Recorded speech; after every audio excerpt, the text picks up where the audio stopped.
আলাইকুম, আশা করি সবাই ভালো আছেন। আমাদের খামারের সবচেয়ে বড় গরুটি হচ্ছে এইটি।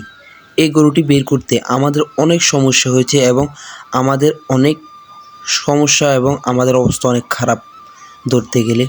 গরুটি বের করার পরে আমাদের যে একটি কুমড়া গাছ ছিল, ওই কুমড়া গাছটি একদম ভেঙে ফেলেছে।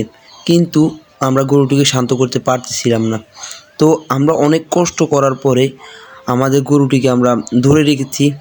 যেহেতু অনেক দিন ঘরে বাঁধা ছিল, দীর্ঘ ১ থেকে ১.৫ বছর পর্যন্ত একটি গরু বাঁধাতে থাকলে তাহলে গরুটি হঠাৎ বের হলে তাহলে এরকম করতে পারে। তাই আমাদের অনেক কষ্ট হয়েছিল, যেহেতু আমাদের গরুটি অনেক দিন পরে ঘর থেকে বের হয়েছে। আমাদের অবস্থা তো খারাপ করেছে এবং আমাদের গাছটির অবস্থাও পুরো খারাপ করেছে। আপনারা যারা একদম আমার নতুন আগের ভিডিওগুলো দেখছেন, আমি ঠিকমতো কথা এবং সব কিছু ঠিক করে করতে পারতাম না, যেহেতু আমার এটি ছাড়াও আরও একটি ইউটিউব চ্যানেল আছে।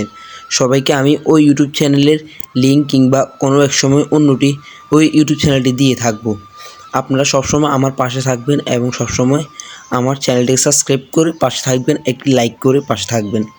অবশ্যই চেষ্টা করব সবসময় আপনাদেরকে আমি আমার খামারের ভিডিওগুলো তুলে ধরার জন্য।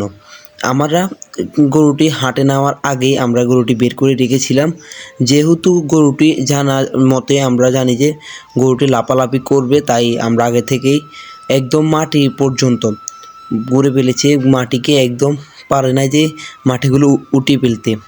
তাও আমরা অনেক চেষ্টা করার পর ধরে রেখেছি হাতে। দেখতে পেরেছেন যে মাটির একদম শিং দিয়ে মাটিগুলো উঠে ফেলছে। তো আপনাদের কাছে ভিডিওটি তুলে ধরার চেষ্টা করেছি এবং করব সবসময়। আজকের ভিডিওটি এতটুকু। সবাই ভালো থাকবেন, সুস্থ থাকবেন। আসসালামু আলাইকুম।